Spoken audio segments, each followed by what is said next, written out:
Bueno, hoy tenemos un enlace muy rápido a Colima para la inauguración de un puente vehicular que realizamos junto con la gobernadora. Están la gobernadora y Jesús Esteva por allá. Y está con nosotros Jorge Mendoza, director de Banobras. Él, como me comprometí, va a platicar cómo el llamado tren suburbano, que le vamos a llamar el tren Felipe Ángeles, el que va de Ciudad de México a la AIFA y de la AIFA a Pachuca. Ese tren ahora se va a operar como un tren a manos del gobierno y es de común acuerdo con CAF, es decir, de privados, de manos de privados a manos del pueblo de México.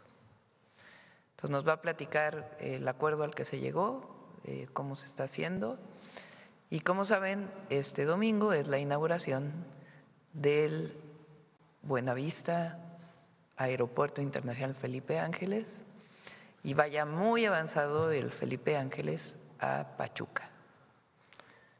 Bueno, nos va a platicar de eso Jorge, y al cierre Noemí con Mujeres en la Historia. Vamos entonces primero a Colima. Adelante. Presidenta, muy buenos días. Siempre es un gusto saludarla, pero hoy estamos especialmente contentos las y los colimenses. Nos da mucho gusto también tener en Colima la visita del secretario de Infraestructura, Comunicaciones y Transportes. Como bien lo comentaba, estamos por inaugurar, abrir este puente vehicular que llevará el nombre de una maestra colimense que ha sido muy destacada en nuestro estado, que fue también promotora de la participación política de las mujeres, presidenta municipal por allá de 1955, una de las primeras mujeres presidentas municipales, Celsa Virgen Pérez. Y para nosotras las y los colimenses este puente tiene un gran significado. Pasa que hace muchos años se estaba solicitando, que en algún momento se solicitó el recurso y se construyó en un lugar distinto y que eso nos complicó al principio el poder llevar a cabo esta obra. Hoy las y los colimenses tenemos una obra que va a estar al servicio de toda esta zona metropolitana y es gracias a los gobiernos de la transformación que siempre procuran hacer obras que mejoren la vida cotidiana de la gente. Muchas gracias, presidenta. Gracias, Indira.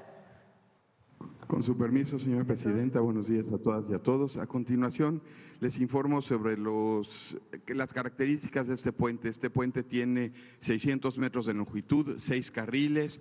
En total, se hizo en 8 meses. Se inició en julio con el desvío de obras inducidas y se está terminando en abril. Es una intersección importante, es el tercer anillo, cruza sobre Avenida Venustiano Carranza y esto ayuda a la movilidad entre Colima y Villa de Álvarez.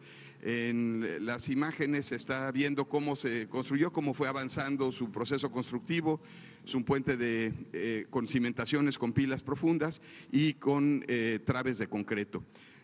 Aquí agradecer siempre a los trabajadores, a las empresas, a los ingenieros, que son quienes ya no vemos, pero que son quienes los realizan. Y adicionalmente a este puente, decía yo, 600 metros de longitud y 436 millones de pesos de inversión, estamos también inaugurando el día de hoy otros 2 puentes.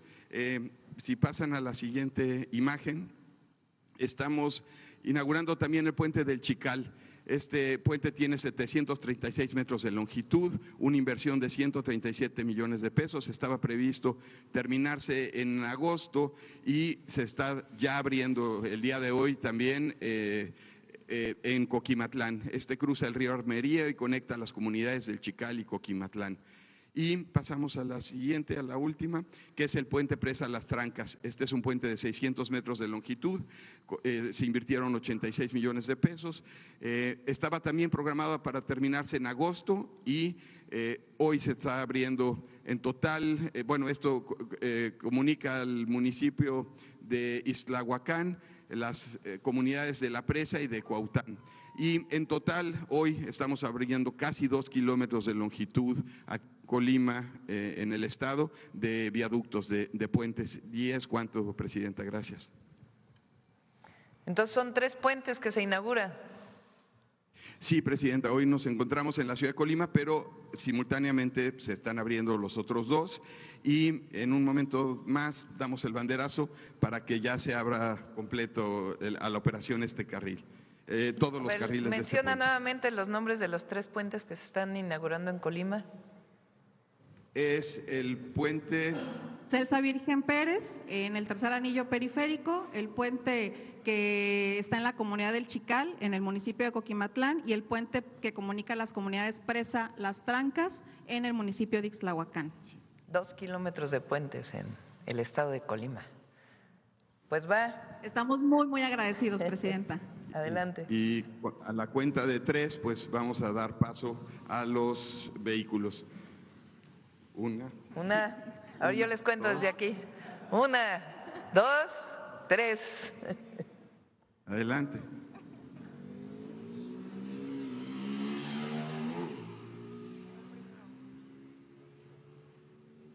Ya están viendo. Muchas gracias, gobernadora Indira, Jesús Esteva.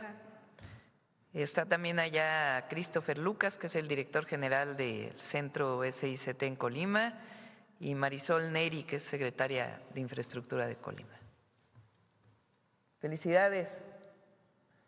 Muchas gracias. Gracias, Presidente. Un saludo al pueblo de Colima. Bueno, ahora sí, Jorge.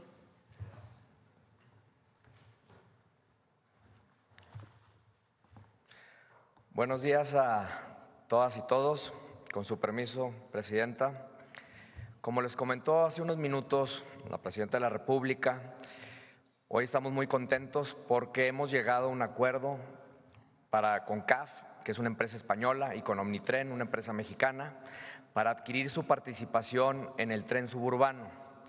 Con esto, el Estado mexicano ya llega al 100% de la posición accionaria en este tren. Es decir, este tren pasa de mano de los privados a manos del pueblo de México.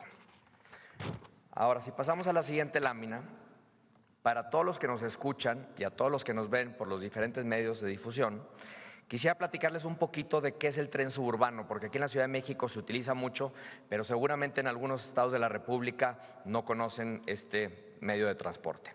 El tren suburbano es uno de los medios de transporte más importantes para conectar la Ciudad de México con el Estado de México. Va desde el centro de la ciudad hasta el norte, conectándose así con el Estado de México. Y este medio de transporte cobra una gran relevancia, es un activo muy importante, porque va a funcionar como un punto de partida para los trenes que van desde el centro de la Ciudad de México hasta el aeropuerto Felipe Ángeles, luego hasta Pachuca, y también para los trenes del norte que van a pasar por Querétaro. Este tren suburbano en particular fue un tren que se construyó y entró en operación en 2008. Tiene 27 kilómetros, 7 estaciones que van desde Buenavista a Cuautitlán, es un recorrido aproximadamente de 25 minutos, y pasan trenes cada 5 minutos en la hora pico y alrededor de cada 20 minutos en las horas que no son pico. Es importante mencionar que este medio de transporte se utiliza por muchos mexicanos todos los días. Tan solo el año pasado, 2025, llegamos a 45.1 millones de personas usuarias. También es importante que cuando se hizo este tren suburbano, no solamente se hizo con dinero privado, también se hizo con dinero del gobierno. Se hizo con un apoyo del Fondo Nacional de Infraestructura por 11,000 millones de pesos y con un financiamiento también de Banobras. En el círculo que tenemos en la parte inferior de la lámina podemos ver la posición accionaria antes de este acuerdo. CAF, la empresa española, tenía el 43.4%, Omnitren tenía el 7.6% y con la minoría el Fondo Nacional de Infraestructura tenía el 49%. Por eso era muy importante llegar a un acuerdo común con estas empresas para que el gobierno mexicano tomara control del activo, tuviéramos la parte mayoritaria, en esta ocasión vamos a llegar hasta el 100%, y así este tren se convierte en un tren del pueblo de México. Ahora, si pasamos a la siguiente, les platico un poco de la transacción. Como les mencioné, la empresa CAF Española tenía 43.4%, Omnitren 7.6%. Llegamos a un acuerdo de precio de 5.999 millones de pesos. Esto es con base a dos cosas. El primero es, así viene el acuerdo en la concesión que se le otorgó a la empresa española, al Fonadín y a la empresa mexicana. Y segundo, también hicimos una evaluación a través del INDAVIN, que como saben es una institución de gobierno que nos ayuda a realizar evaluaciones para la compra y venta de activos del gobierno mexicano. Con esta adquisición, ya esta empresa que estamos comprando se convierte en una empresa de participación estatal mayoritaria. Los términos que se autorizaron, como lo mencioné, también se llevaron a cabo a través de órganos colegiados dentro del Fonadín en sus comités y también dentro ya de las asambleas del propio suburbano. Ya están autorizadas. Estamos esperando unos últimos documentos por la Secretaría de Infraestructura, Comunicaciones y Transportes, que están revisando con mucho detalle todos los activos, el mobiliario y todo lo que viene dentro de esta empresa, y también por la parte de la Comisión Nacional de Antimonopolio. Es importante también mencionar que la deuda la asumirá el Fonadín, viene también ya dentro del precio, y lo que vamos a hacer es que encontramos una posibilidad de reestructurar esta deuda que tenía esta empresa por parte de Banobras, y yo estando del lado de Banobras también, pues lo que voy a hacer es que le voy a dar los mejores términos posibles y también tratar de hacer que pues todo el pueblo de México se beneficie con una estructura mucho más viable. Otra cosa también que es importante es que esta empresa pues, se administrará con eficiencia en todos los usos de los recursos, privilegiando siempre la seguridad y el servicio de calidad para todas las personas usuarias. Vamos a asegurar que este tren se maneje pues, de la manera más eficiente posible. Ahora pasamos a la siguiente lámina. Les voy a platicar un poquito ahora de cómo van las etapas en este plan que forman parte del Plan de Gobierno y del Plan México. La primera etapa era adquirir el suburbano, que va de Buenavista a Cuautitlán, que es el que estamos mencionando el día de hoy. Tiene 7 estaciones, 27 kilómetros y, como les mencioné, va desde la Ciudad de México al Estado de México. Esta primera etapa ya se concluye. La segunda etapa era conectar el suburbano a través de la estación de Lechería, sacando un ramal, llegando hacia el interior de las terminales del aeropuerto Felipe Ángeles. Aquí también nos da mucho gusto anunciar que este domingo la Presidenta de la República va a inaugurar este ramal, este tren que va desde Lechería al aeropuerto Felipe Ángeles, que también son 7 estaciones, 23 kilómetros y se encuentra principalmente en el Estado de México. Entonces vamos a tener un tren funcional que va desde el centro de la Ciudad de México para todos los pasajeros y que los va a dejar adentro del aeropuerto Felipe Ángeles, así mejorando la conectividad de lo tanto que hemos hablado en los últimos años. La tercera etapa, y ya está en construcción, es el tren que va del aeropuerto Felipe Ángeles a Pachuca. Ahí son 6 estaciones, 57 kilómetros y va desde el Estado de México hacia Hidalgo. Y como saben, y se ha platicado en otras mañaneras, vamos rápido, ya está la maquinaria, ya tenemos derecho de vía y lo vamos a estar concluyendo muy pronto. Y finalmente, hacia adelante, lo que mencioné también al principio es que todo esto que estamos haciendo forma parte del plan de trenes de pasajeros de la República. Desde Buenavista será el punto de partida para los trenes que van al Estado de México, que van también al aeropuerto Felipe Ángeles, a Pachuca y también a los trenes del norte pasando por Querétaro. En la siguiente lámina les voy a platicar un poco de cómo se ve entonces el mapa de lo que estamos platicando. La línea roja es el suburbano, el que estamos comprando, el que pasa a manos del pueblo de México. Empieza de la terminal de Buenavista, que seguramente ustedes la han visitado, y va desde Buenavista a Cuautitlán. Podrán ver también en esta gráfica que a partir de Lechería se crea un ramal en la línea verde que llega hasta el aeropuerto Felipe Ángeles. Hemos estado ahí en numerosas ocasiones y lo más interesante de esto es que llega abajo de las terminales del tren, es decir, los usuarios que van a tomar un vuelo del aeropuerto Felipe Ángeles se bajan de este tren abajo de la terminal, suben unas escaleras y ya están listos para documentar y para poder accesar a las terminales. Y podemos ver también en este mapa la línea amarilla. Esa línea amarilla es el tren que va del aeropuerto Felipe Ángeles a Pachuca, que creemos también que va a ayudar mucho para poder incrementar el aforo en estos trenes. Y algo que no lo tengo en el mapa, pero también ustedes conocen esta parte de la República, es que a partir de la línea roja también podemos llegar hacia Querétaro. Entonces era muy importante que el Estado de México se pudiera de alguna manera tomar control de este activo que es estratégico para los trenes. Tuvimos un diálogo muy amigable, trabajamos muy bien con las empresas, trabajamos bien con la empresa española, con la empresa mexicana, se llegó a un acuerdo finalmente y estamos pues muy agradecidos con todos los participantes y obviamente pues agradecemos a la presidenta por su liderazgo, el apoyo de la Secretaría de Infraestructura, Comunicaciones y Transportes y también el apoyo de la Secretaría de Hacienda, que como saben ellos son los que presiden el comité del Fondo Nacional de Infraestructura. Ahora, ya por último es ¿quién va a operar el tren? Pues el tren lo va a operar el Fondo Nacional de Infraestructura. Podrán también recordar que el Fondo Nacional de Infraestructura, que es operado por Banobras, opera el tren El Insurgente, que va desde la Ciudad de México, que llega en Observatorio, hasta Toluca. Ese tren, lo que hemos visto en los últimos años, 2 años y medio para ser exactos, es que ha tenido una operación muy exitosa. Ya llevamos más de 19 millones de pasajeros sin ninguna interrupción. Y lo que es importante de eso es que estamos creando una empresa nueva, una empresa que pudiera tomar más parte en la operación de estos trenes, apoyando así también a la Secretaría de Defensa Nacional y a la Marina, que también están formando parte de la operación de los trenes a lo largo de la República. Con esto concluyo y agradezco mucho su atención. Muchas gracias, presidenta. Gracias, Jorge.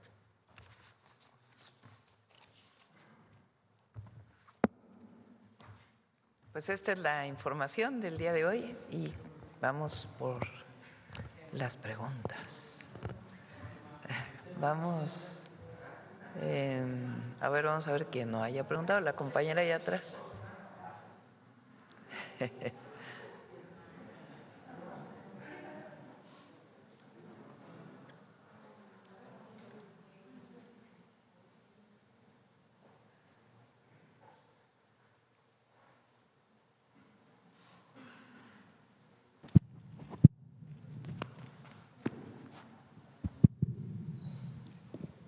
Buenos días, presidenta. Yulia Bonilla, del periódico La Razón de México, y al mediodía con Javier Solórzano.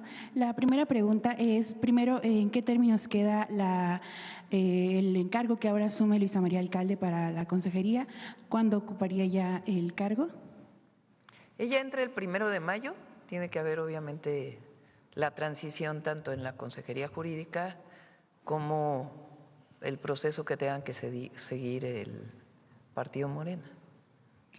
Queda la duda saber si en el transcurso de estas horas hubo alguna actualización sobre la secretaria del Bienestar. ¿Estuvo trascendiendo o se insistió en este rumor sobre que ella asumiría algún cargo dentro del partido de Morena? ¿Le ha comunicado algo o ha cambiado su opinión? No, apenas la voy a ver el fin de semana. Tiene rato que no veo a Ariadna. Ella está muy ocupada con el tema de la credencialización del Servicio Universal de Salud y apenas el fin de semana nos va a acompañar a la gira por Hidalgo. Okay. Y también consultarle si contempla algún cambio en la Embajada de México en Estados Unidos para sustituir a Esteban Moctezuma. Trascendió que estamos proponiendo a Roberto Lázari o Lázari, ¿cómo se dice? Lázari o Lázari como embajador en Estados Unidos. Tiene que seguir todo un procedimiento, por eso no lo habíamos hecho público. Apenas se tiene que enviar a Estados Unidos y ver si de Estados Unidos aceptan este proceso. Roberto, él trabajó mucho tiempo en Hacienda con Rogelio Ramírez de la O, tiene una muy buena relación con todo el gobierno de México y también con las contrapartes en Estados Unidos, porque esa era una de sus funciones en la Secretaría de Hacienda. Lo nombré en Nacional Financiera, y en muy poco tiempo transformó Nacional Financiera. Se están abriendo mayor número de créditos y un fondo especial para la promoción de la innovación tecnológica. Y pues hoy el tema principal con Estados Unidos pues es el tema comercial. Además pues de toda la relación histórica con Estados Unidos y de nuestros connacionales allá. Entonces por eso, pero pues tiene que aceptar primero Estados Unidos, es todo un proceso. Ayer trascendió, entonces pues es importante que de todas maneras se comente. Okay. Y bueno, hablando de eso… Y Esteban, que ha desarrollado una excelente labor, ahora nos está ayudando en 2 temas particulares y lo está haciendo de manera extraordinaria, como ha hecho su trabajo en la embajada todo el tiempo. Él nos está ayudando con temas de transporte, que esperemos que ya podamos llegar a un acuerdo pronto. El tema del gusano barrenador también, que la apertura de la frontera para el ganado y otros temas que nos ha ayudado mucho Esteban. Tengo la mejor consideración de él y le estamos proponiendo otro espacio que ya lo diré en su momento. ¿En el exterior o dentro del territorio? Bueno, en su gabinete directamente. Ya lo voy a mencionar en su momento, pero es parte pues del equipo de gobierno que tenemos. Gracias, presidenta. Hablando de Estados Unidos, preguntar sobre la actualización del caso sobre los agentes que intervinieron aquí en el operativo en Chihuahua. El gobierno de Estados Unidos se ha comunicado con su administración para pedir alguna explicación sobre el accidente donde murieron estos 2 agentes estadounidenses. ¿Explicación sobre el accidente? Sobre el accidente o sobre el contexto en el, o sea, ellos han reclamado extendido algún reclamo. Ayer también por medio de la vocería de la Casa Blanca se externaba que el presidente pues esperaba algo de compasión u otro tipo de postura. Sí, fíjense ahí como no hay suficiente información después al presidente Trump. Lo primero que dije aquí en la mañanera y lo expresé incluso al embajador de manera personal el día que vino con el embajador Greer, fue mis condolencias por el fallecimiento de estos ciudadanos estadounidenses. Eso es independientemente de cualquier cosa. Primero está lo humano y la solidaridad, el apoyo a sus familias y el sentimiento y el pésame a las personas que fallecieron, a todos, a los mexicanos y a los estadounidenses. Eso es lo primero. Y aquí lo dije en la mañanera. Y después se lo expresé de manera personal al embajador cuando estuvo aquí con el embajador Greer. Esa parte humana, eso está por encima de todo y eso hay que hacerlo siempre. Es una obligación moral, ética, el tener consideración por las víctimas, en este caso víctimas de un accidente. Entonces eso es lo primero. Y después de ahí pues ya viene la parte que tiene que ver con el cumplimiento de las leyes, la Constitución y la Ley de Seguridad Nacional, que es en qué condiciones estas personas estaban trabajando en colaboración con la Fiscalía General de Justicia del Gobierno de Chihuahua o del Estado de Chihuahua. Y eso es lo que hemos estado comentando. Ayer usted comentaba que buscaría vía telefónica a la gobernadora, ¿ya entabló este diálogo con ella? La busqué ayer, no estaba en la oficina. Contestó el secretario particular. Hoy va a ver al secretario de Seguridad y bueno, espero que nos podamos contactar, pero sí la busqué de manera personal a través de Luisa Abreu, que es la compañera que me ayuda todos los días en la oficina y pues ya no hubo comunicación. Entonces, pero ella va a ver hoy al secretario de Seguridad. ¿Aquí o va a ser vía remota? No, viene a verlo aquí a las oficinas de Omar. Ok. Y preguntarle también su postura sobre esa designación de las nuevas consejerías en el INE, si tiene alguna opinión, y también respecto a pues es una decisión del Congreso. Es como les digo, todos creen que estamos nosotros diciendo quién va a ser, en qué lugar. Entonces es una decisión de la Cámara de Diputados, fue una selección abierta, transparente. Todos sacaron excelente calificación en los exámenes, en las entrevistas. Entonces es una decisión del Congreso y cuál es su función, pues hacer cumplir las leyes electorales y que las elecciones sean transparentes, limpias y que se garantice la democracia. En este sentido, Presidenta, ha habido varias críticas, sobre todo a la designación de Arturo Chávez por el cargo que ocupaba dentro de la Administración Federal. ¿Cuál es su postura o su respuesta ante estas críticas y señalamientos? Sí, Arturo es un académico de la Facultad de Ciencias Políticas y Sociales de la UNAM. Él fue secretario académico de la facultad y es un profesor de la facultad. Él se encargó, cuando se encargó a la UNAM, creo que todavía era Lorenzo Córdoba, no sé si ya era Lorenzo Córdoba, presidente del INE, se encargó a la UNAM a hacer el monitoreo de los medios de comunicación para los partidos políticos. Él se encargó de este monitoreo y conoce los temas electorales y fue el que más calificación sacó en los exámenes, sacó 99 sobre 100 en el examen que se le hizo. Entonces, pues no hay nada que reclamar. Él estaba trabajando justamente en talleres gráficos, que es justamente donde se imprimen las boletas electorales, entre otras cosas, garantizando la seguridad de las boletas y todo lo que tiene que ver con ello. Okay. Y finalmente, Presidenta, ¿cuál es el balance de la visita del alto comisionado? Y su función, más allá de que conozco a Arturo, a la compañera que quedó de Puebla, a la consejera electoral de Puebla y de Tamaulipas, creo que quedó, ¿no? Son 2 mujeres y un hombre. Pues tienen mucha historia también en su historia de vida vinculadas con temas electorales.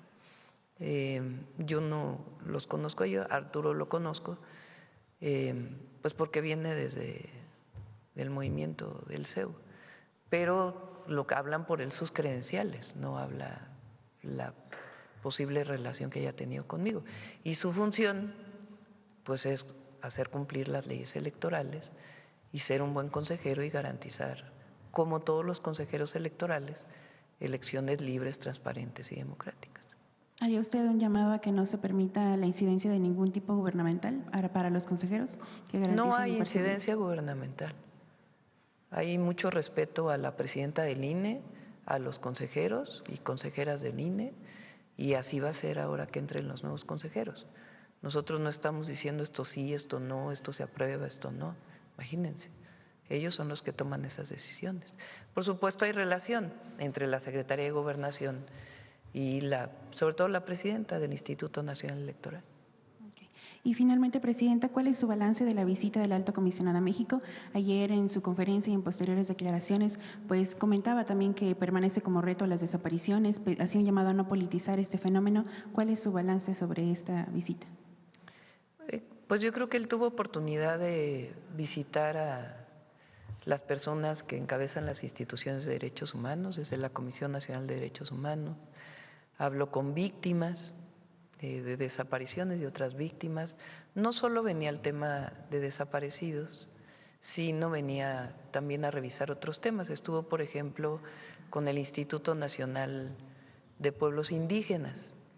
Quedó muy sorprendido de cómo realizamos las consultas indígenas, cómo llevamos a cabo pues la metodología establecida por Naciones Unidas, del presupuesto que estamos destinando a pueblos indígenas, de la modificación al segundo constitucional, de la nueva ley que va a entrar a consulta de los pueblos indígenas. Es decir, vino a revisar varios temas y él pues es un hombre con mucha historia en el ámbito de los derechos humanos y en particular sobre el tema de los desaparecidos. De ese tema hablamos cuando estuvo conmigo ayer y otros temas. Pues su declaración fue esa, que me parece muy pertinente, ¿no? No es un tema de debate político, es un tema de atención a las víctimas y de atender este delito que evidentemente nos ocupa a todos. ¿En qué términos queda la colaboración que acordaron? ¿Nuevas visitas, otro informe? Le pedimos varias colaboraciones, ya habíamos pedido sobre distintos temas,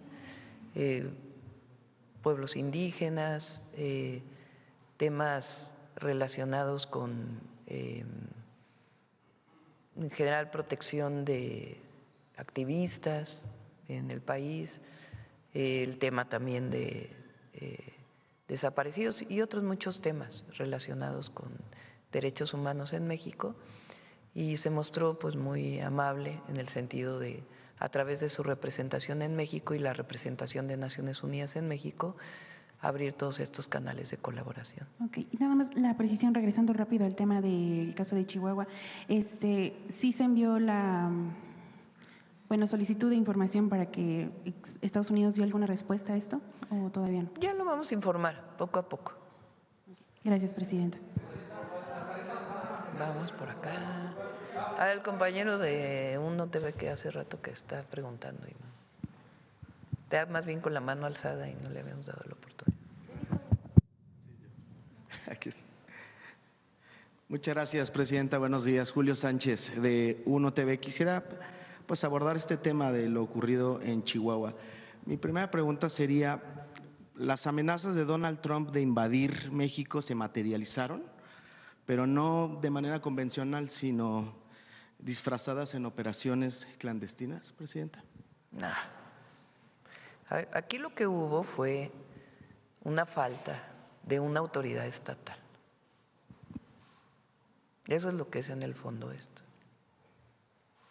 Una colaboración que pidió el gobierno del estado de Chihuahua o la Fiscalía del estado de Chihuahua, pues está en ese proceso de revisión a una agencia de los Estados Unidos para realizar actividades, operaciones. Ayer salió en las redes sociales una declaración del secretario de Seguridad de Chihuahua de hace como un mes. La vi, no la tenía, me la mandó Paulina y Belmont. Es una declaración que hace diciendo que están pidiendo ellos y que tienen una colaboración con el gobierno de los Estados Unidos y las agencias. O sea, lo dice explícitamente el secretario de Seguridad, lo ha dicho el fiscal general de Justicia del estado de Chihuahua. La falta es de ellos, de pedir la colaboración. Por supuesto, el gobierno de los Estados Unidos, el embajador, debería de haber informado a las instancias federales. Pero la principal falla está en el gobierno estatal, que solicitó esta colaboración. Y eso está en contra de la Constitución y de la Ley de Seguridad Nacional. Entonces, hoy pedí al Consejo de Seguridad que se reuniera y que enviaran un comunicado a todos los gobernadores, a los 31 gobernadores y a la jefa de gobierno, para recordarles cuáles son las leyes para la colaboración en materia de seguridad con cualquier gobierno del mundo y en particular con el gobierno de los Estados Unidos.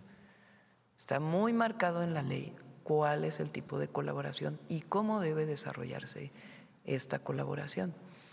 Y ahí, además, pues la comunicación de relaciones exteriores con el embajador de los Estados Unidos para que pueda detallarse toda la información. Entonces, aquí hay una falta. Entiendo que fue llamada la gobernadora y el fiscal a comparecer ante el Senado, y es importante que ellos expliquen bajo qué condiciones se dio esta colaboración. Pero pues hay una falla del gobierno o del fiscal o del secretario del estado de Chihuahua, porque no se está cumpliendo con el marco jurídico ni con la Constitución en materia de colaboración en seguridad, en particular con las agencias de Estados Unidos. Es precisamente lo que le iba a preguntar. ¿Esto merecería entonces la destitución del fiscal del estado de Chihuahua? Pues tienen que determinarlo la propia gobernadora y el Senado, y nosotros pues estamos revisando. Pero tiene que darse la explicación por parte del gobierno de Chihuahua. La gobernadora ha dicho que lo sabía la Secretaría de la Defensa Nacional. Esto es falso. En un operativo realizado ese día participó la Defensa Nacional, como participa en muchos operativos a solicitud de los gabinetes de seguridad o de las fiscalías de los estados. Pero eso no quiere decir que la Secretaría de la Defensa o el comandante de la zona o de la región supiera que había presencia de ciudadanos estadounidenses en operativos o en la capacitación. Entonces, sí es muy importante que aclare el gobierno de Chihuahua y que, que se cumpla con la ley, porque yo juré hacer cumplir la Constitución y las leyes. La gobernadora también juró. El fiscal también. El fiscal también. Entonces hay que cumplir con la Constitución y las leyes. Eso no está a debate. Es una obligación en el momento que asumes un cargo de servicio público. Entonces, estamos colaborando muy bien con Estados Unidos. Estamos trabajando muy bien con Estados Unidos en materia de seguridad y en otros temas, como siempre hemos dicho, podemos tener nuestras diferencias, pero eso no quiere decir que no haya colaboración. Entonces es muy importante que el marco en el que establecimos la cooperación y la colaboración se respete por los gobernadores de los estados y en particular la gobernadora y también por el gobierno de Estados Unidos y de todos los servidores públicos del gobierno federal. Justo ahora que dice por el gobierno de los Estados Unidos, ¿se violó este acuerdo, este marco de entendimiento en materia de seguridad, lo violó Estados Unidos? Pues lo que estamos pidiéndole es comunicación al embajador para saber bajo qué condiciones se dio esta colaboración con un gobierno de los estados y reiterarle que cualquier colaboración con un gobierno de un estado tiene que pasar necesariamente por la Secretaría de Relaciones Exteriores, que así está establecido en nuestra ley. Entonces, para nosotros la soberanía es inviolable. Entonces, eso tiene que quedar muy claro. Y lo he mantenido así, no solamente por convicción personal, sino porque esa es mi función como presidenta de la República. Y así tiene que mantenerse. Y mantener la colaboración con Estados Unidos en el marco de entendimiento que hemos acordado entre ambos gobiernos, que además estamos avanzando muy bien. Entonces, ¿qué necesidad de que no se siga este protocolo y este acuerdo o este entendimiento que tenemos entre ambos países? Pero particularmente, pues es muy importante que la gobernadora, que el fiscal expliquen, que el secretario de Seguridad explique, que allí en esa entrevista dice, de manera paralela estamos solicitando a Relaciones Exteriores. Pues ¿cómo de manera paralela? Solicitas la autorización, se establece en el Gabinete de Seguridad o en el Consejo Nacional de Seguridad si es pertinente y qué tipo de colaboración debe de haber para poder autorizar a un gobierno de un estado. ¿No se complica de alguna manera la relación diplomática entre México y Estados Unidos por este tema de una violación a la soberanía nacional, a la ley, a la seguridad nacional, presidente? No tendría por qué, no tiene por qué. Y nosotros no queremos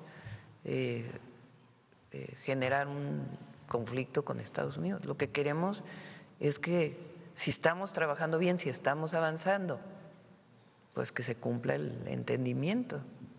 Entonces, eso es así. No es un asunto de que queramos escalar un problema con el gobierno de Estados Unidos, pero tampoco podemos nosotros ser omisos a nuestra Constitución y a nuestras leyes y a su cumplimiento. Esa es la labor de la presidenta en todos los campos. Y entonces, en el caso del gobierno de Chihuahua, pues tienen que explicar. Y todos los gobiernos de los estados o municipales tienen que respetar la Ley de Seguridad Nacional, necesariamente. Presidenta, los servicios de inteligencia de México, del gobierno mexicano, ¿no advirtieron sobre la presencia de agentes de los Estados Unidos? Estamos Y hay más información de cómo fue que entraron a México, en fin, todo lo relacionado. Ya podemos dar después la información concreta sobre esto. Lo más importante es que se cumpla la Constitución y las leyes y que se defienda la soberanía. ¿Había 4 agentes, presidente? Ya el Gabinete de Seguridad puede dar mayor explicación sobre cuántas personas había, cómo entraron. Se está todavía en ese proceso. Salió también información en medios en Estados Unidos que decía que llevaban varias operaciones en Chihuahua. ¿Esto también lo confirman? ¿Tienen ustedes esta información confirmada? Ya lo puede informar el Gabinete de Seguridad.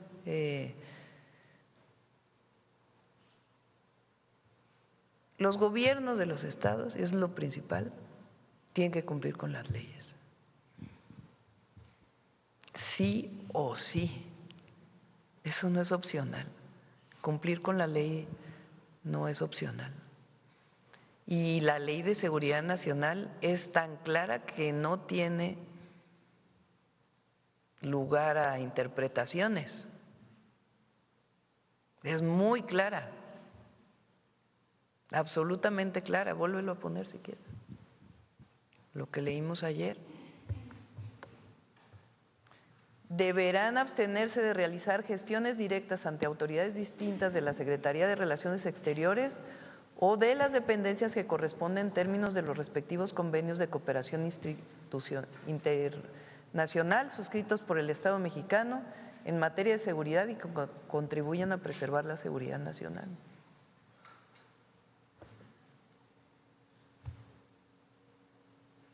No hay lugar a dudas. Y para las autoridades estatales también. No hay lugar a dudas. Entonces, soberanía y cumplimiento de la ley. No puede ser que cuando se hable del Estado de Derecho sea para unas cosas sí y para otras no.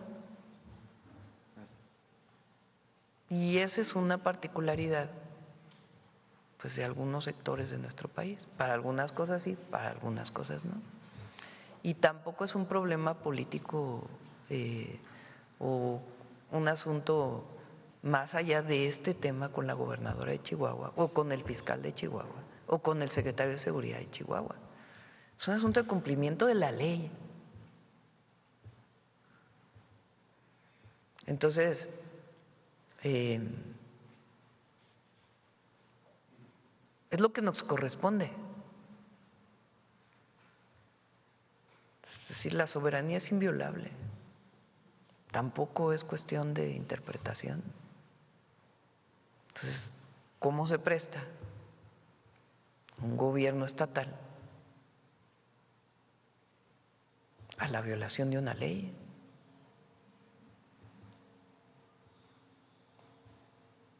Es tan claro como eso, que a su vez vulnera la soberanía nacional. Entonces ahora, ay, que si la presidenta no sabía, que la presidenta sabe todo, ay, que si el CNI no sabía, que el CNI sabe todo, que si, no, lo que quieren es desviar un asunto de fondo, que es que había una agencia colaborando con un gobierno estatal sin haber dado parte a la Secretaría de Relaciones Exteriores, cumpliendo con la Ley de Seguridad Nacional. Y eso tiene que ser así. Tiene que ser así, no está sujeto a interpretación. La soberanía la tienen que defender todas y todos los mexicanos. ¿Se va a reunir usted con la gobernadora? Pues hoy se va a reunir con el secretario. Repito, ayer la busqué. Sí.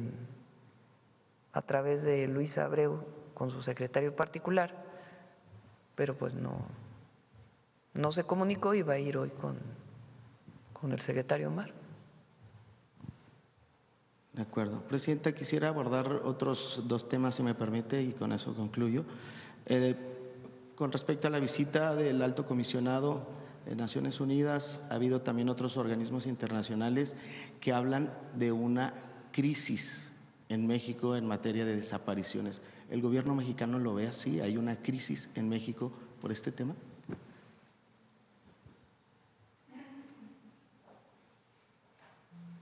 Es que quieren, las preguntas como las hacen, quieren que la presidenta diga cosas. Nosotros hemos reconocido que hay un delito de desaparición en nuestro país. Tan es así que modificamos leyes, tan es así que lo estamos atendiendo, tan es así que nos ocupa atender a las víctimas y a sus familiares, tan es así que hemos fortalecido la comisión de búsqueda. Ahora, como lo hemos dicho y se lo comenté ayer al comisionado, el registro de personas desaparecidas pues se fue construyendo con diversos problemas, y lo que estamos haciendo ahora pues es fortalecer ese registro y fortalecer el trabajo de las fiscalías para la búsqueda de las personas desaparecidas. Entonces, ¿qué nos interesa a nosotros? Nos estamos ocupando de la seguridad del país. No solo nos preocupa, nos ocupamos, porque la presidenta puede estar muy preocupada por distintos temas, pero lo importante es en qué se ocupa la presidenta para el pueblo de México. Y la presidenta está ocupada en atender este delito como otros delitos del país, y la coordinación con los estados para atender delitos del fuero común. Entonces, y eso creo que le quedó, lo escuchó con mucho interés el alto comisionado de Naciones Unidas. De acuerdo, presidenta, muchas gracias. Humanos. Muchas gracias. Por último, concluyo, quisiera preguntarle sobre el tema de este caso del secretario Marcelo Ebrard, entonces exsecretario de Relaciones Exteriores, preguntarle si la Secretaría Anticorrupción y de Buen Gobierno abrió una investigación en contra del secretario Ebrard, luego de que reconoció aquí pues, públicamente que vivió su hijo 6 meses en la Embajada de México en el Reino Unido, saber si era, pues ella era una subordinada, era de la Cancillería, saber si se abrió ya una investigación al respecto. Hubo solicitudes a la Secretaría Anticorrupción y de Buen Gobierno, quejas, y de manera automática tiene que abrirse la investigación. Es decir, no fue la propia Secretaría, pero sí hubo solicitudes de que se abriera una investigación, y ella, así dice la ley, tiene que abrirse de manera automática, que lo que ella tiene que revisar es si se violó alguna norma en ese sentido. ¿Considera usted o coincide usted con el secretario Ebrard de que no hubo abuso? Bueno, lo que hay que ver es si hay alguna falta legal, jurídica, y en todo caso normar si no existen esas normas, normar las características de las embajadas. Le agradezco mucho, presidenta. Buenos días a todas y todos. Vamos para acá. A ver. Buenos días, presidenta. Luis Piña, de los Reporteros MX. Preguntarle en primera parte, ¿cuál es la importancia de que trenes como el tren suburbano pues sean del Estado mexicano y no de privados? Bueno, ustedes saben que hubo un periodo en el periodo de Zedillo que se privatizaron todos los trenes, como parte de todo el periodo neoliberal. Y al privatizarse los trenes, ocurrieron 2 cosas. Uno, en vez de fortalecerse los trenes de pasajeros, desaparecieron los trenes de pasajeros.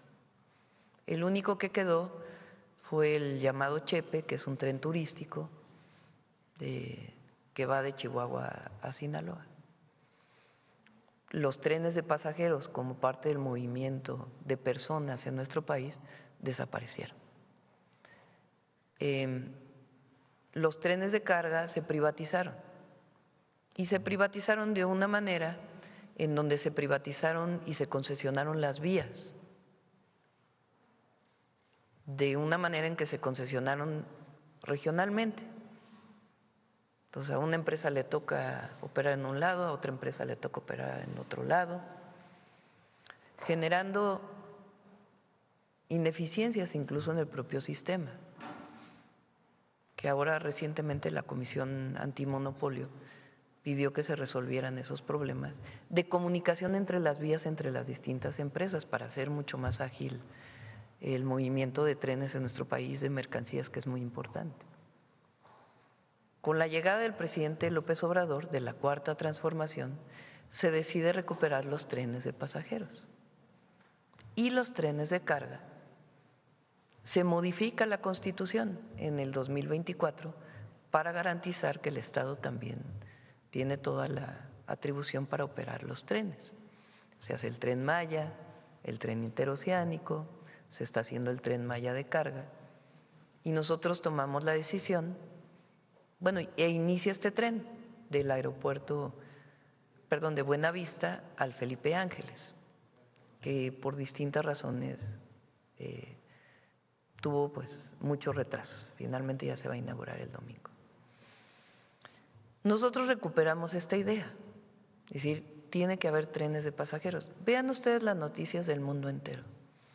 Todos los países del mundo están recuperando sus trenes de pasajeros. Todos. Hasta Estados Unidos. Brasil está construyendo trenes, Colombia está construyendo trenes, la India está construyendo trenes, China, no se diga, la cantidad de trenes que ha recuperado. Es decir, la comunicación por tren es una comunicación ágil, cómoda, segura para las personas. Entonces nosotros tomamos esta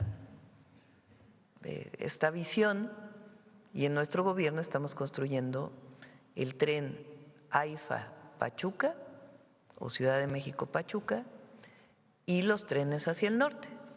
En este momento se está construyendo el Ciudad de México-Nuevo Laredo, está ya bastante avanzado el Ciudad de México-Querétaro y en el norte principalmente Saltillo, Nuevo Laredo.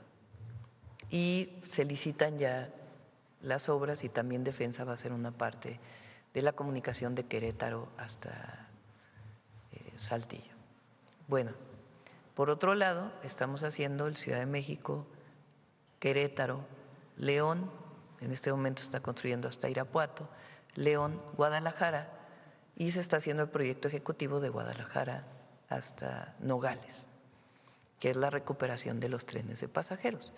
Y estamos valorando el Ciudad de México-Veracruz, a partir de las mismas vías de carga que pudieran generar las condiciones para tener un transporte de pasajeros.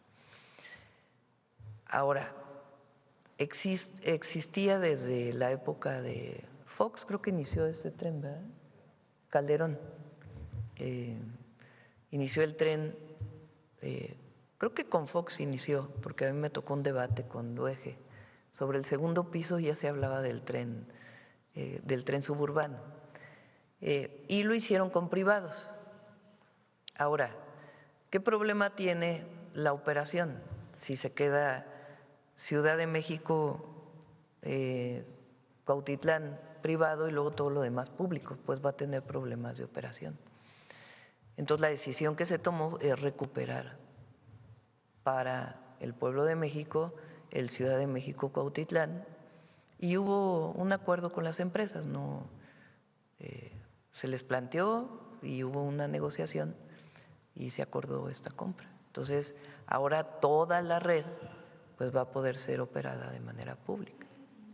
En el tema de accesibilidad… En algún lugar puede haber un privado de pasajeros que se desarrolle, pero digamos las troncales que estamos desarrollando pues son públicas.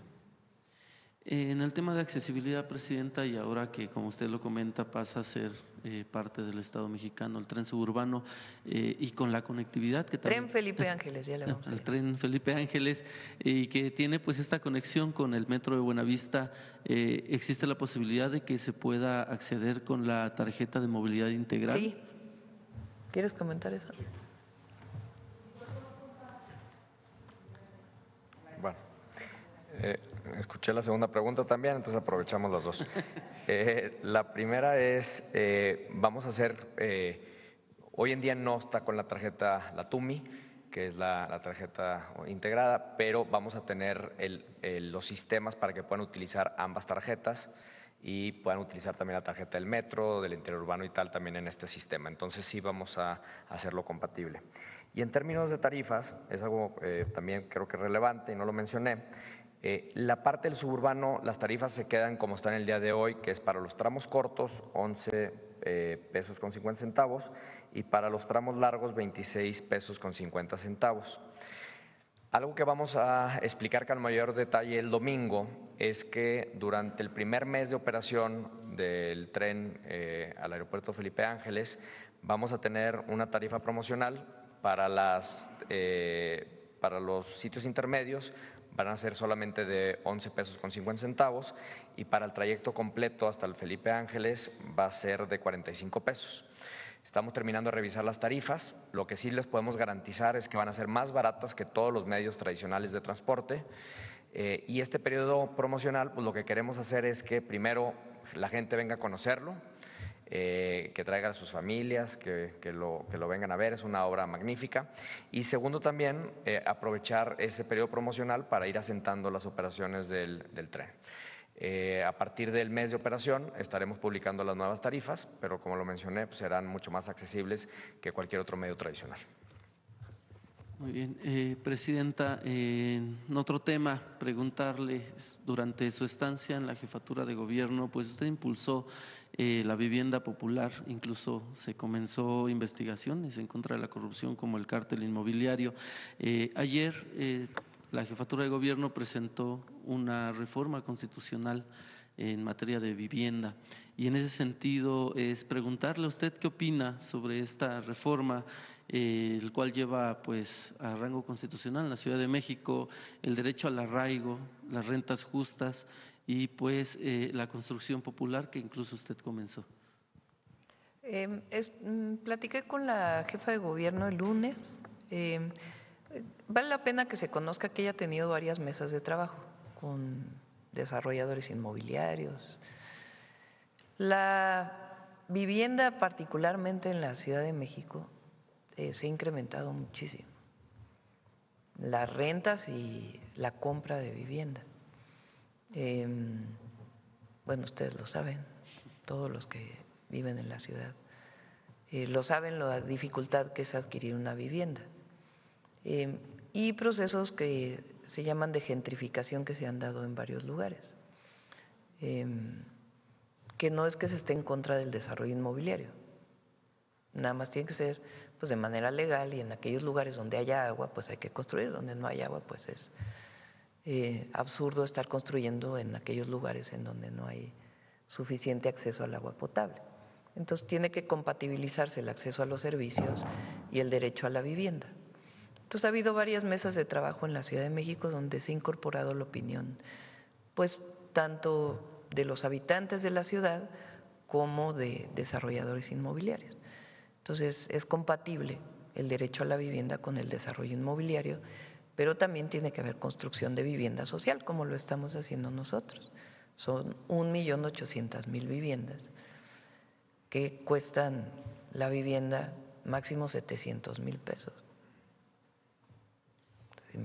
Aquí en la ciudad no se puede encontrar una vivienda en menos de 4 millones de pesos, no sé, un departamento pequeño. Y 4 millones ya, hay ciertas zonas donde el metro cuadrado está a los niveles de Nueva York o de ciudades de otras partes del mundo, cuando los ingresos no son equivalentes. Entonces lo que está buscando la jefa de gobierno pues es generar las condiciones para que haya construcción, pero al mismo tiempo pues que haya el acceso a la vivienda y que en el marco del aumento de las rentas pues sean razonables para que no siga aumentando de manera desproporcionada pues el precio de la vivienda, ¿no? En ese sentido, Presidenta, ¿cómo podría usted, con el plan que tiene de vivienda popular, también conectarse con la Ciudad de México? Porque la mayoría de la vivienda que está construyendo se está construyendo, digamos, en todo el país, pero más en los demás estados. Sí, siempre acordamos con los gobiernos de los estados, o en el caso de la jefatura de gobierno, con la jefa de gobierno. Entonces, Edna Vega, la secretaria de SEDATU, está en contacto con ella, pues para ver los esquemas de poder construir vivienda. Hay zonas que vale la pena rehabilitar en la ciudad, con edificios abandonados. Nosotros cuando estuvimos en la jefatura de gobierno generamos condiciones, solo que pues ya no me dio tiempo a mí, yo salí a mediados del 23, para que se construya vivienda en algunas zonas, digamos, menos, que están hasta cierto punto deterioradas y que hay incluso edificios que no se rentan. Por ejemplo, de Eje Central hacia el norte, pasando el centro de la ciudad, Tacuba, y en Tacuba sí se hizo una rehabilitación importante, Avenida Chapultepec se hizo una rehabilitación importante, y hay algunas zonas de la ciudad pues que tienen mucho potencial para que haya vivienda social y al mismo tiempo para que haya desarrollo de vivienda. Cambiando de tema, Presidenta, en las últimas semanas en distintos medios de comunicación se han difundido presuntas inconformidades de algunos integrantes del sector de gaseros, esto debido a que con el programa de Renagas, el cual se impulsó por la CEA, pues se llevó a cabo este registro, la incorporación de cerca del 90% del sector de gasero y gasolinero. Sin embargo, pues con la salida del director y la nueva llegada de Andrea González, se empezaron nuevas supervisiones y clausuras. En ese sentido, preguntarle cómo se podría garantizar que estas clausuras no afecten pues a los usuarios y por otro lado a las empresas que se integraron a las renegas pues tengan esta certidumbre jurídica, ¿no? Que es lo que han estado alegando. Andrea González es una de las personas más ejemplares en el servicio público que conozco. Trabajó conmigo en la alcaldía de Tlalpan, trabajó conmigo en patrimonio inmobiliario, en la jefatura de gobierno. Hablando de… Estuvo en Profeco hasta hace poco, como jurídica de Profeco, y le pedí que se hiciera cargo de ASEA. Y lo que va a hacer pues es poner en orden ahí. Es ejemplar, Andrea, ejemplar, incorruptible. Entonces, bueno, habrá gasolineros que no están de acuerdo, ¿verdad? Muy bien. Sobre el tema de Chihuahua y considerando los antecedentes como el ingreso de agentes del FBI en 2011, la desaparición de 2 agentes de la Interpol durante el gobierno de César Duarte y los esquemas de inspección conjunta que permitieron la presencia incluso armada de agentes extranjeros y con lo que ocurrió recientemente, ¿su gobierno revisará y en su caso modificará o cancelará los convenios de cooperación en materia de seguridad que tiene pues Chihuahua y Estados Unidos? Que tenemos que averiguar primero es qué convenios hay, qué acuerdos hay.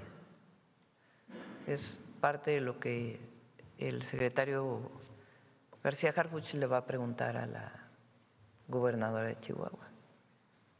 O sea, ¿bajo qué elementos se hicieron estos acuerdos de colaboración y por qué no se informó de ellos a la Secretaría de Relaciones Exteriores?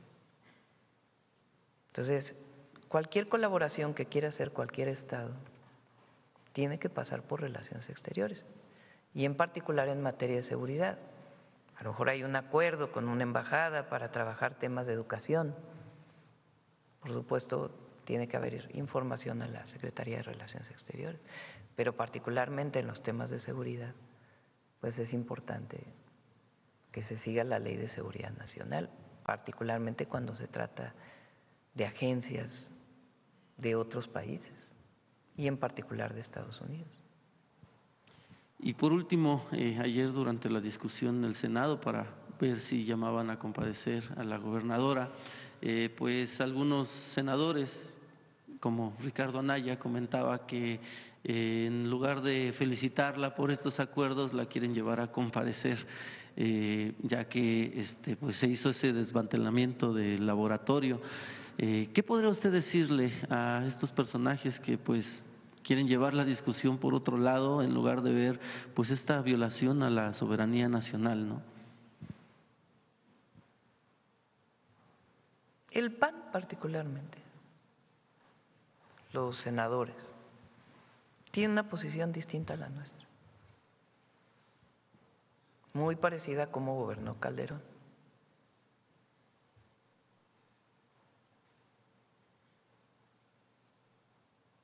Guerra contra el narco, entrada de las agencias de Estados Unidos a participar en operativos. Esa es su visión. Bueno, tienen una visión tan antipatriota que ellos son los que van a Estados Unidos a hablar mal del gobierno de México y a pedir la intervención de Estados Unidos en México. Esa es la visión de ellos. Y nosotros no. Nuestra visión, le he dicho desde el primer momento, se le he dicho en persona al presidente Trump, se le he dicho por teléfono al presidente Trump, se le he dicho al embajador de Estados Unidos. Pero además lo increíble es que hemos avanzado bajo esa característica. Colaboración, coordinación, pero no subordinación. Y los 4 principios, pon los 4 principios, que están en el marco de entendimiento. Entonces, ¿ahora qué quieren poner? No, la presidenta no quiere nada con el gobierno de Estados Unidos. La presidenta ni siquiera le dio las condolencias a las personas que fallecieron. La presidenta se niega a recibir apoyo de los Estados Unidos porque en realidad no quiere atender la seguridad en el país. La presidenta no quiere llegar a acuerdos con el gobierno de los Estados Unidos porque, imagínense ellos, hay colusión con la delincuencia organizada. Ese es su discurso, cuando la única colusión con la delincuencia organizada que se ha probado, pues es la de ellos.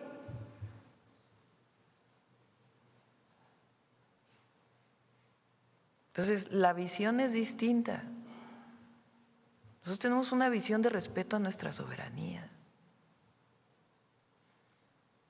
y de colaboración y coordinación con el gobierno de los Estados Unidos en el marco de principios: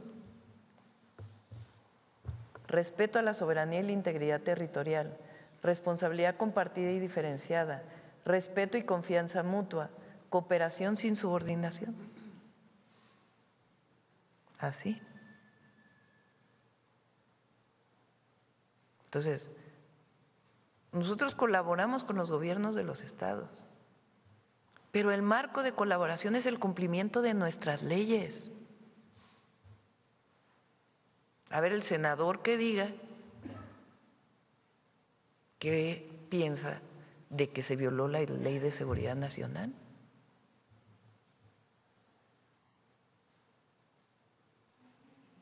Porque él también juró respetar la ley y la Constitución. Entonces, ellos tienen una visión de subordinación.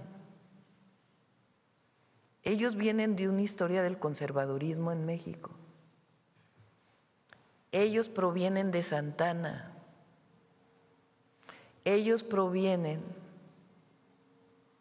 de aquellos mexicanos que fueron a buscar que Maximiliano viniera a gobernar a México. Ellos defienden a Porfirio Díaz. Ellos no estuvieron de acuerdo, se formó el PAN con la expropiación petrolera porque no estuvieron de acuerdo. Ellos querían que siguieran las empresas extranjeras explotando el petróleo en México, violando incluso la ley laboral. Esa es su visión, esa es la visión de la derecha mexicana. La visión de ellos, con el daño que le hicieron a México, es la de la privatización de todas las empresas públicas, acompañada de corrupción. Esa es su visión. Entonces, por eso él felicita que se haya hecho esta colaboración. Sí, nada más que tiene un pequeñísimo detalle. No está aprobada por la ley.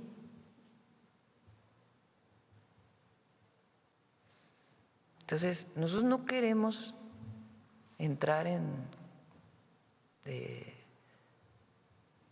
disputa con el gobierno de los Estados Unidos, ni mucho menos, y tenemos una excelente colaboración en materia de seguridad. Pero a los gobiernos de los estados, y en particular a Chihuahua, es que esa colaboración la determina la Secretaría de Relaciones Exteriores. No pueden ellos establecer una relación directa, no se puede, y menos en operativos en campo. Incluso en capacitación tiene que pasar por la Secretaría de Relaciones Exteriores. Entonces, ¿por qué insistimos en esto? Porque es un tema de soberanía y de cumplimiento de la ley, de Estado de Derecho. Porque los senadores del PAN hablan de Estado de Derecho allá en Estados Unidos, pero no hablan de Estado de Derecho cuando se trata de estos temas. Entonces sí, son dos proyectos de nación. Un proyecto de nación de subordinación y otro proyecto de nación de los que creemos en México, en las mexicanas y en los mexicanos. Y que la colaboración y la cooperación con cualquier país del mundo se hace en el marco de nuestra Constitución y la defensa de la soberanía. Son dos visiones. Sí, son dos visiones. Y ayer se dijo que se llame a otro gobernador a comparecer, que se llame a cualquier gobernador a comparecer sobre cualquier tema. Entonces no es lo que estamos discutiendo. Muchas gracias, presidenta. Vamos a este lado, a ver, a ver allá atrás. Gracias, presidenta. Carlos Padilla, de la revista Zócalo. Presidenta, por lo que sabemos, la gobernadora de Chihuahua pues violó la Constitución, violó la Ley Federal de Seguridad, está mintiendo ella y sus funcionarios. Es un desafío a su gobierno, presidenta. Y además no le toman la llamada. Caramba, qué arrogancia.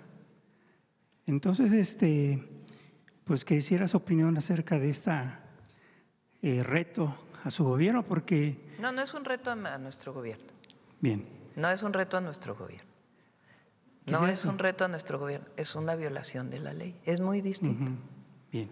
Porque no se puede poner como que, ay, no le hacen caso a la presidenta. No.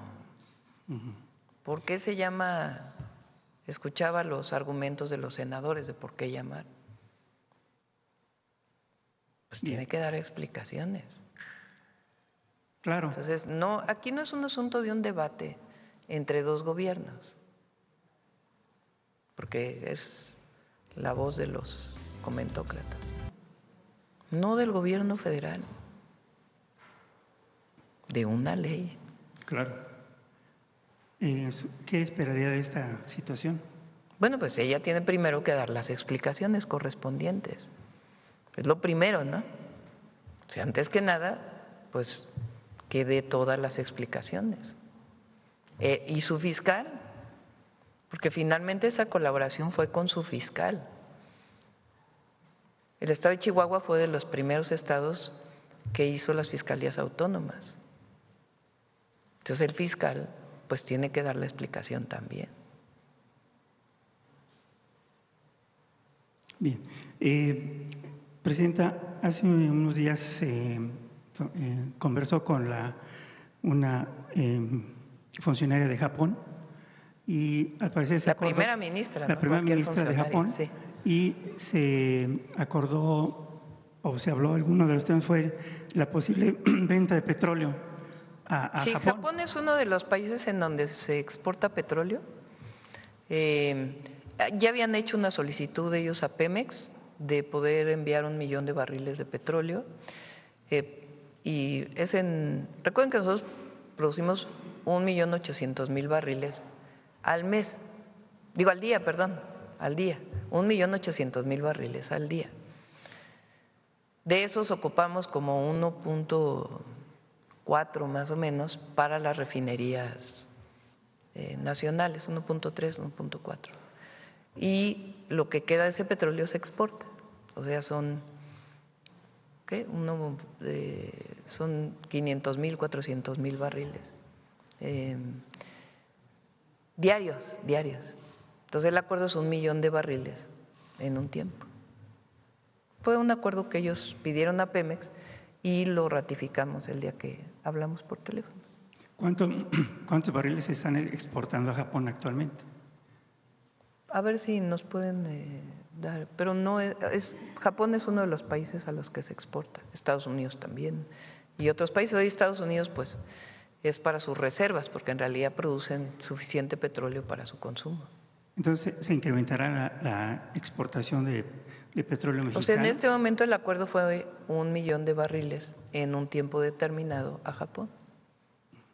Bien. En un acuerdo con Pemex Internacional, sí. Gracias.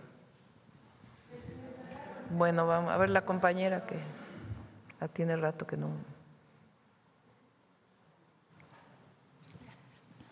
Buenos días, Presidenta. Gracias. Judith Sánchez Reyes, de Perspectivas MX y Radio Milet.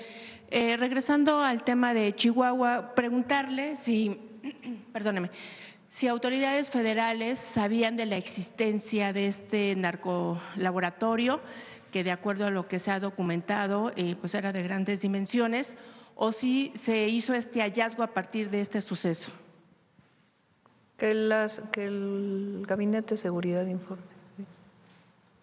¿A usted no le dieron información acerca de esto cuando sucedió el accidente? Todo esto a veces es parte de investigaciones y yo soy muy respetuosa de que si es parte de una investigación pues se pueda dar la información a partir de las autoridades correspondientes. ¿Habrá una fecha?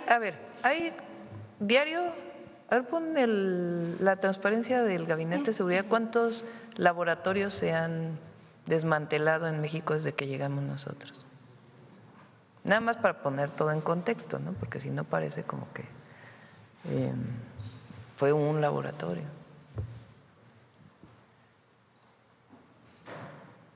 $2,330 de octubre del 2024 a la fecha. Entonces desmantelan laboratorios principalmente de metanfetamina. Pues la mayoría, es más, creo que todos son de metanfetamina.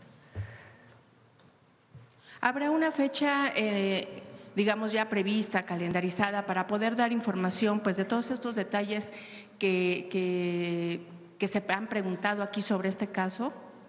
Sí, por supuesto. El Gabinete de Seguridad puede dar una conferencia relacionada sobre estos temas, sobre este tema en particular. En otro tema, ¿en cuánto tiempo se darán también a conocer los resultados del análisis técnico que pues se determina las causas de Dos Bocas? O sea, que sea un poco más claro qué fue lo que sucedió. Y también preguntarle si se están llevando a cabo jornadas de salud justamente en lo que son las comunidades aledañas a esta refinería.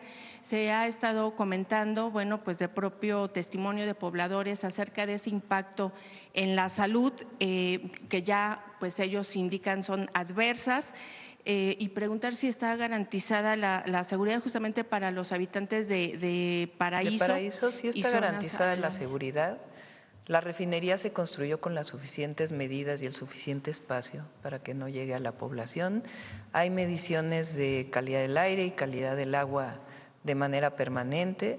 Se trabaja muy de cerca con el gobierno del estado de Tabasco. Hoy estuvo, por cierto, el gobernador en la reunión del Gabinete de Seguridad.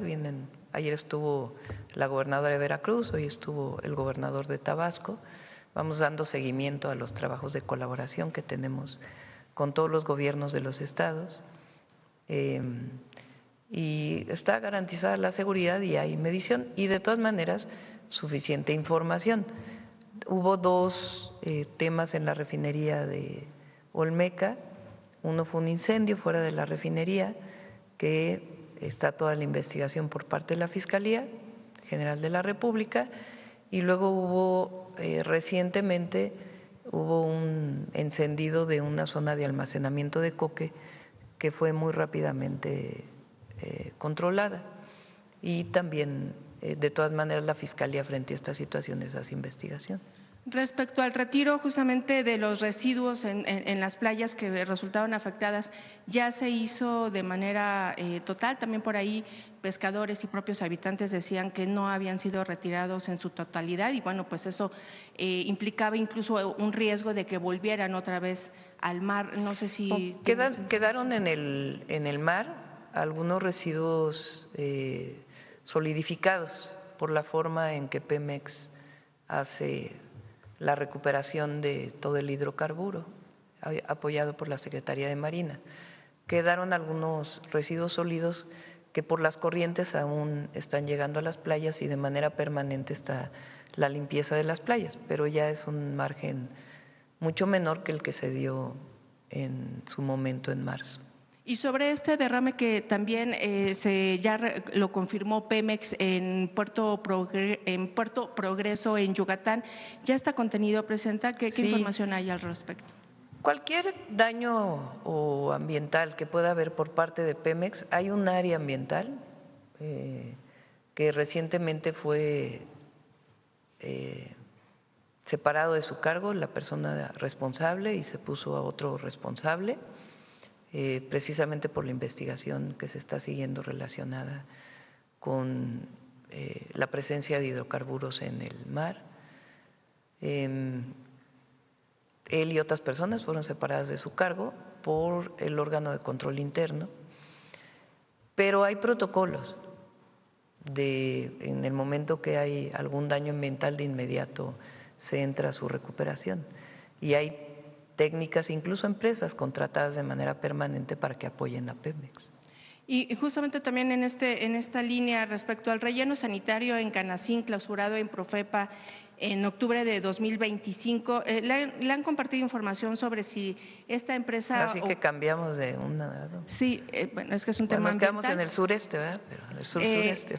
¿Le han compartido información sobre si esta empresa operadora ha cumplido con las medidas regulatorias o siguen existiendo impedimentos para su reapertura? Los rellenos sanitarios son atribución de los municipios o de los estados, y Profepa hace revisiones en caso de que no haya cumplimiento en algunas zonas o las propias autoridades estatales. Vamos a pedirle a Profepa que en este caso pueda informar. Bien, Presidenta, y bueno, en un tema de salud quiero comentarle un asunto que está sucediendo pues en el gremio médico. Se ha comenzado a denunciar que algunas aseguradoras están cometiendo fraude en lo que tiene que ver, con el seguro de responsabilidad profesional médica que contratan ante una denuncia penal o civil. Esto se da a conocer a partir del caso del doctor José Zamora, un médico anestesiólogo, a quien dos aseguradoras lo dejaron solo durante un proceso legal, aún y cuando cumplió con todos sus pagos de ambas pólizas. En este caso se señala que una de estas empresas de nombre Médica Legal Center y a un perito oficial del estado de Coahuila de actuar de manera coordinada para extorsionar al médico y obtener un beneficio económico. El lunes, de hecho, el doctor ya presentó la denuncia ante la Fiscalía de Coahuila, así como también comenzó a publicar algunas llamadas justamente en donde se se escucha la extorsión que hace este funcionario diciéndole que si no le da una cantidad de dinero puede… Bueno, ¿es un caso particular? Sí, pero es un caso, digamos, que se dio a conocer, sin embargo, a raíz de que comienza a darse a conocer en redes que se hace esta denuncia ante las instancias correspondientes y se da a conocer las llamadas, otros médicos ya comenzaron a denunciar que ellos también fueron víctimas de estas dos aseguradoras. En este sentido, preguntarle cuál sería la responsabilidad. Las aseguradoras están reguladas. Hay un área de regulación de las aseguradoras. En todo caso, pues que revise esta área de Secretaría de Hacienda su actuación y en todo caso, pues las fiscalías estatales también que revisen, pero no es un tema generalizado. Será si acaso de estas dos aseguradoras. ¿Y qué garantías hay justamente para los médicos? Bueno, hay que preguntarle al gobierno del estado. O sea, los médicos están protegidos. No se puede hacer de un caso particular una generalización a todo el país. Pues eso tiene que quedar muy claro. Entonces, los médicos, muchos de ellos acceden a aseguradoras para su protección. Entonces, estos casos particulares que comentas, pues vamos a pedirle al área el área de Hacienda que regula las aseguradoras que pueda revisarlo y los gobiernos de los estados pues que hagan también su investigación en caso de que un funcionario público esté participando en un acto ilegal. Sí, porque ellos lo que manejan es justamente que han obtenido o que contratan esta póliza para garantía de ellos como profesionales de la salud, pero también para los pacientes y sus familias. Y al final del día los han dejado solos. Bueno, en este caso, o sea, porque no. Pero hay ya varias denuncias, presidenta. O sea, no es un caso generalizado. Son dos aseguradoras que estás denunciando hoy aquí en la mañanera y pues que se revisen como otros casos que se denuncian. Bueno, las denuncias las hacen los médicos y solamente vengo a plantear el tema. Finalmente, presidenta, sobre el asunto… ¿Cuántas preguntas van? ¿De todos? Vamos a poner una regla aquí entre todos, ¿no? ¿Cómo ven? A ver, vamos a hacer una votación. De todos, porque aquí somos muy democráticos. A ver, bajen la mano. Les voy a hacer una pregunta a todos. A ver, ¿cuántas preguntas puede hacer un compañero? Ese es… Entonces… es democracia participativa. La mañanera del pueblo es democracia participativa. Ahorita te dejo terminar la pregunta, pero vamos a ponernos de acuerdo entre todos, ¿no? Y a quien nos escucha porque luego son de tantos temas, entonces sí es importante pues que haya pues cierto, sí, concentrarnos en ciertos temas, ¿verdad? Que están, entonces… Vamos a ver, ¿quién vota porque solo se haga una pregunta? ¿Quién vota porque se hagan dos preguntas? Un compañero. ¿Quién vota porque se hagan tres preguntas? Máximo, ¿no? A ver, vamos a contarlos, ¿no? 1, 2, 3, 4, 5… 1, 2, 3, 4, 5, 6, 7, 8, 9, 10, 11, 12, 13, 14, 15, 16. ¿Quién vota porque se hagan 4 preguntas? ¿Quién vota porque se hagan 5 preguntas? ¿Quién vota porque no haya regla de número de preguntas? 1, 2. ¿Quién vota? ¿Quién se abstuvo? Bueno, ¿les parece a todos los que nos ven, nos escuchan, que las reglas sean máximo 3 preguntas? Bueno, mayoría de todos los participantes en la mañanera. Termina, compañera, por favor. Sí, y finalmente, presidenta… Bueno, ya circula ahorita un documento que quisiera yo ver si usted me puede confirmar, en donde se da a conocer, bueno, que México, al igual que Brasil y Chile, impulsan la candidatura de Michelle Bachelet justamente para la Secretaría de la ONU. Pero también en este documento se señala que las actividades relacionadas con el proceso de selección serán financiadas con recursos públicos. En ese sentido, ¿a qué se refiere? No hay todavía, si se ha solicitado algún apoyo para Michelle Bachelet, no hemos aprobado ningún apoyo y hace tiempo manifestamos que apoyábamos la candidatura de Michelle Bachelet.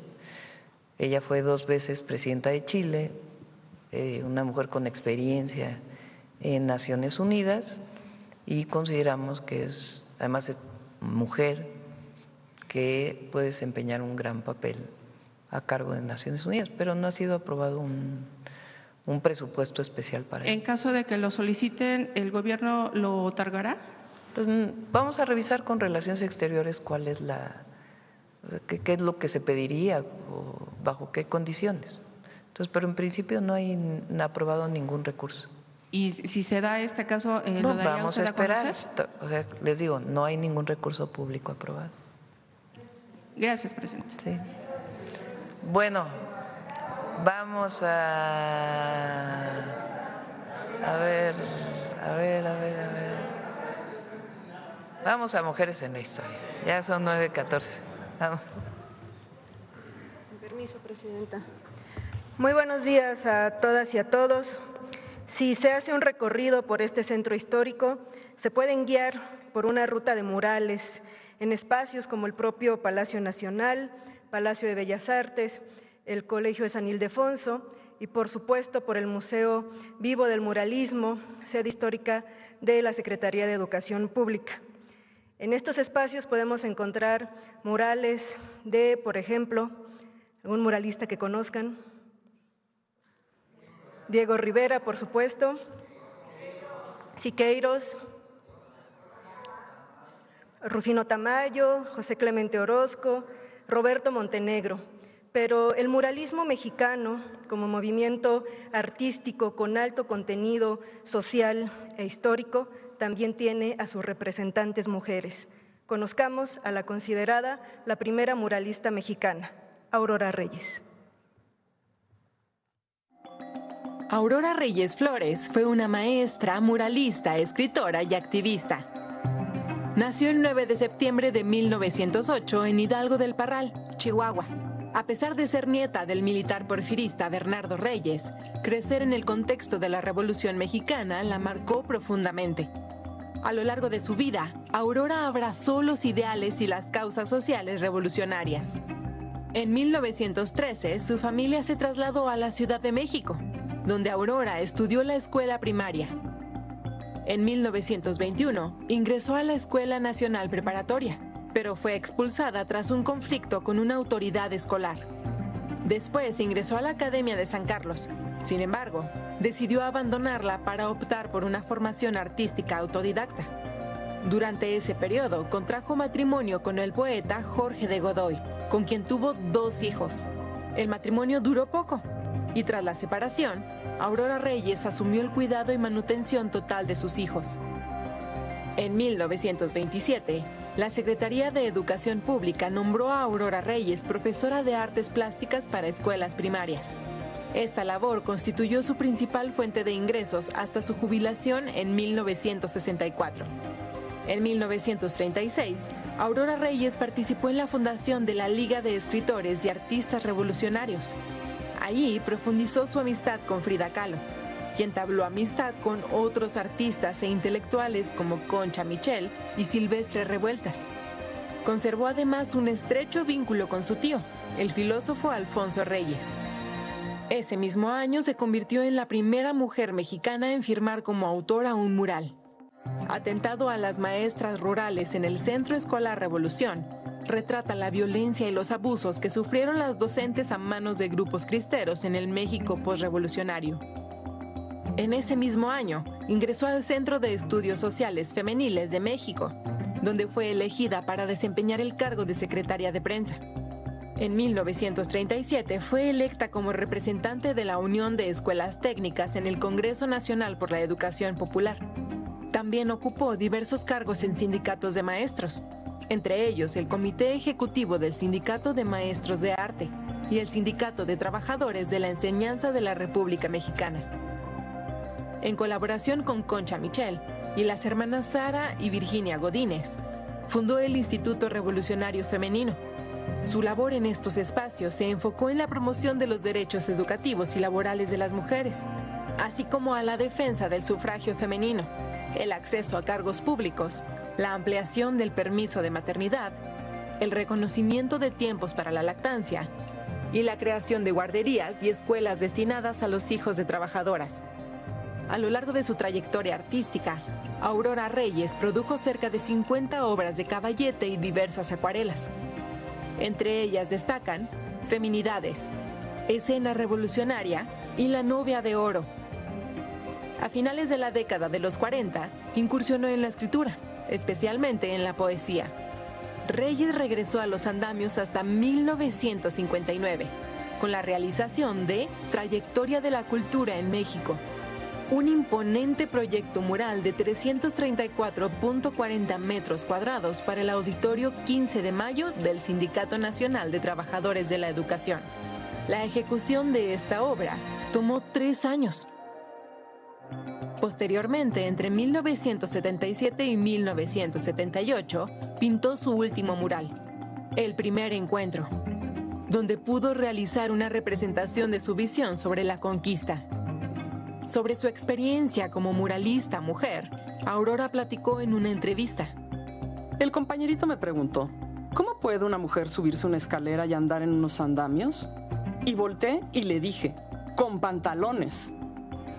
Aurora Reyes falleció en la Ciudad de México el 26 de abril de 1985. Su trayectoria refleja una vida dedicada al arte, la educación y la defensa de los derechos de las mujeres obreras de México, consolidándose como una figura clave dentro de la historia artística y social del país. Muchas gracias. Gracias.